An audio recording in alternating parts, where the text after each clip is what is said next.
Varicose veins కి సరైన చికిత్స కోసం సంప్రదించండి ఎవిస్ హాస్పిటల్.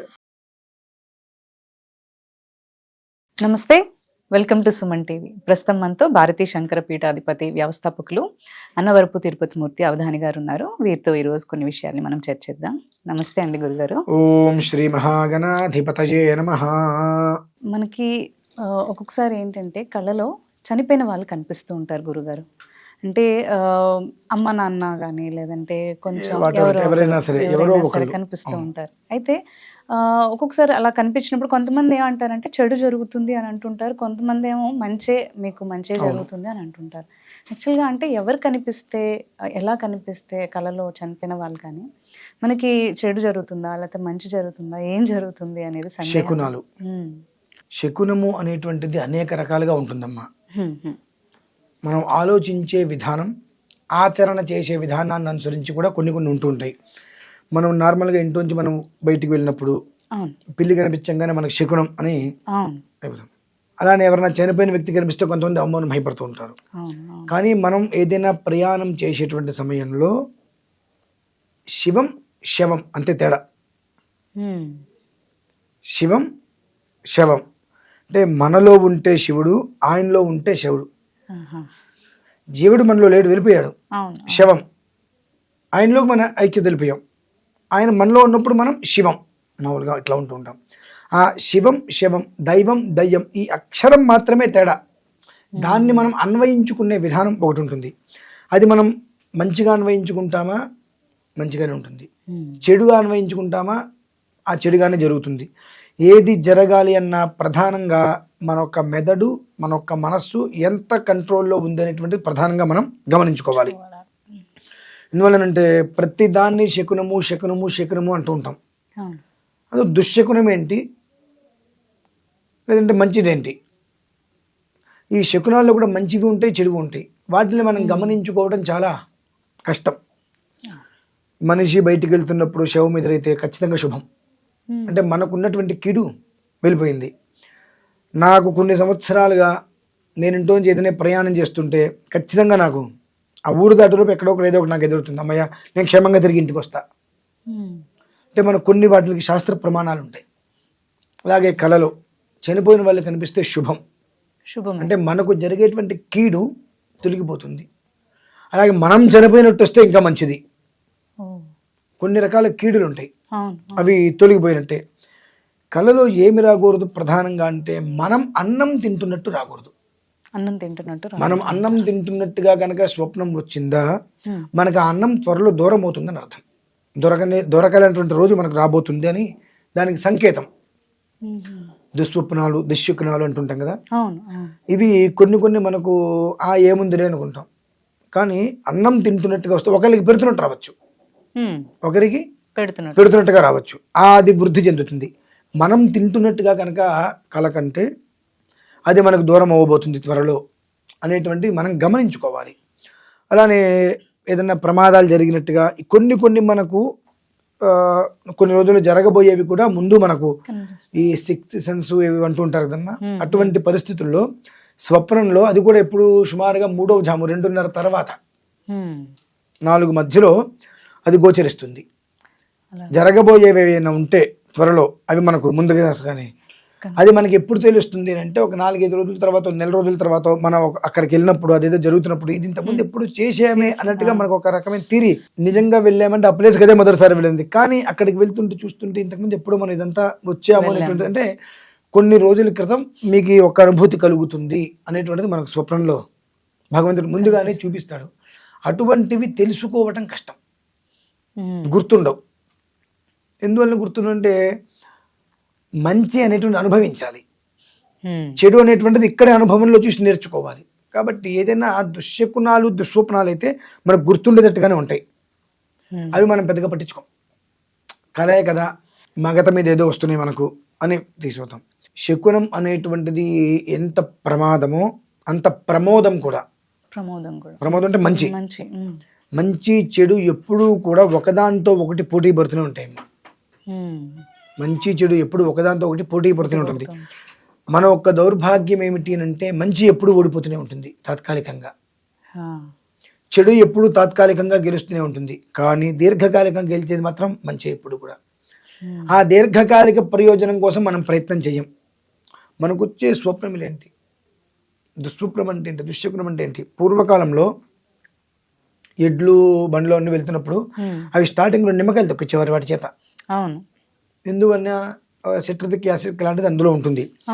అవి మట్టిలో బురదలో అన్నీ వెళ్తూ ఉంటాయి కాబట్టి అందులో కాస్త క్లీన్ చేయకపోతే గిట్టలు పురుగు పుట్ర వస్తుంటాయి, పుండ్లు కూడా. ఆ నిమ్మకాయ తొక్కించడం వల్ల అందులో ఉండేటువంటి సిట్రిక్ యాసిడ్ లాంటిది వచ్చేసేసి క్లీన్ చేస్తాయి, అందులో ఉండేటువంటి బ్యాక్టీరియాని మొత్తం అంతా తీసేస్తుంది. దానికోసం అప్పట్లో పెట్టేవారు. ఇప్పుడు కొత్త బండి కొనగానే నిమ్మకాయ పెడుతున్నారు. అంటే దాని రీజన్ ఏంటి, ఇది ఎందుకు చేస్తున్నారు, అప్పుడు ఎందుకు చేసేవారు అనేటువంటి విషయాన్ని మనం గ్రహించుకోవాలి. ఆ గ్రహించుకోకుండా అప్పుడు అది పెట్టారు కాబట్టి ఇప్పుడు ఇది పెడతాం, ఇప్పుడు ఎందుకు పెట్టాలి తెలుసా అంటే అట్లా శకునాలు ఇవన్నీ.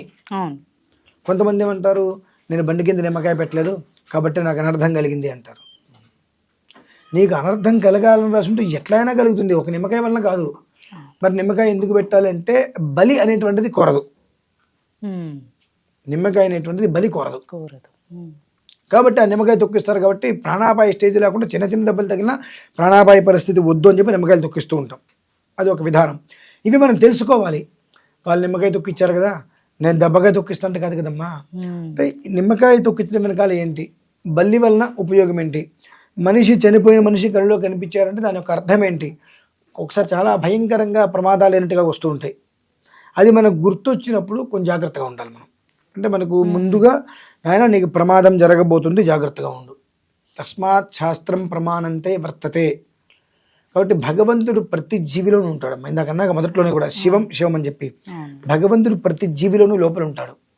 ఆ ఉన్నప్పుడు భగవంతుడు నిన్ను తట్టి లేపుతాడు. ఆ సమయంలో నాన్న నీకు జరగబోతుంది ప్రమాదం, నీకు ముందే తెలియజేస్తున్నాను, జాగ్రత్త పడు అని చెప్పి. మనం ఏంటో బుద్ధులే ఏదో కాలం వచ్చింది, ఆ పెద్ద బ్రహ్మాండం ఇంట్లే మన పని మనం వెళ్ళిపోతాం.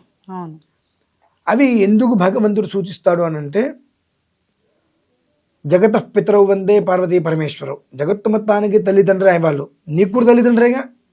కాబట్టి నీకు కష్టం వస్తే వారికి ఇక కష్టం, కాబట్టి నీకు కష్టం రావద్దు నాన్న, నీకు ఇది వస్తుంది అని చెప్పి మంచి చెడు రెండు కూడా నీకు స్వప్నంలో చూపిస్తున్నాడు. ఎందుకంటే మనిషి పడుకున్నాడు అంటే శవంతో సమానం.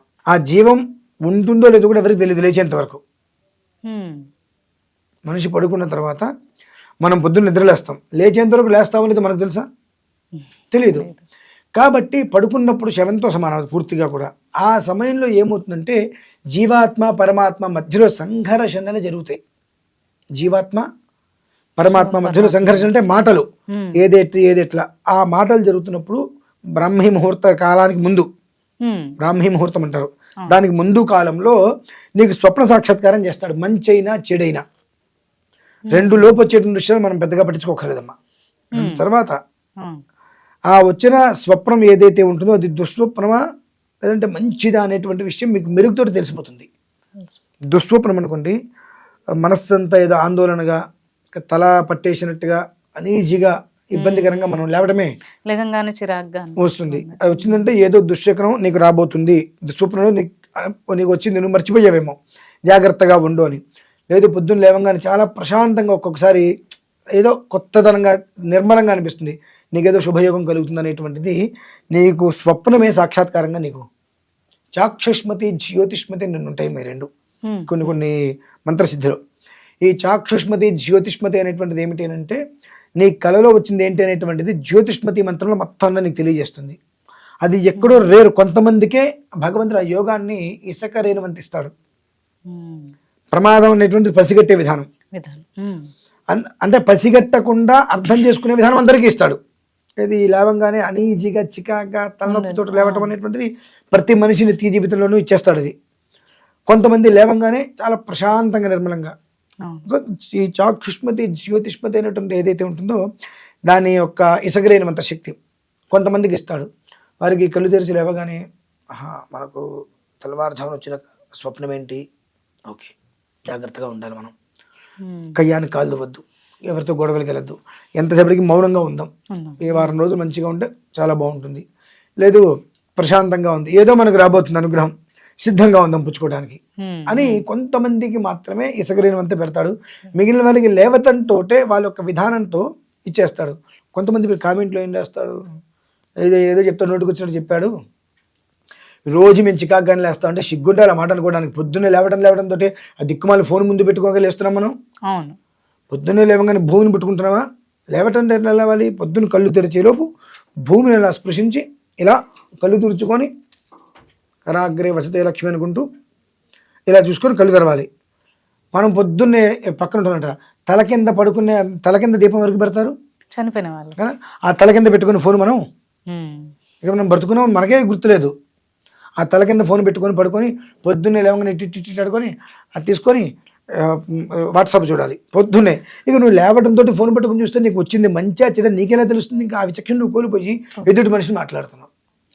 కాబట్టి శకునం ఎందుకు వచ్చిందనేటువంటి విషయం గమనించుకునే విధానం నీకే భగవంతుడు ఇచ్చాడు. నువ్వు లేచే విధానాన్ని అనుసరించి నీకు వచ్చింది ఏంటి అనేటువంటి విషయం పర్టికులర్గా తెలిసిపోతుందమ్మా. అలాగే. అది. ధన్యవాదాలు గురువు. పరమేశ్వర.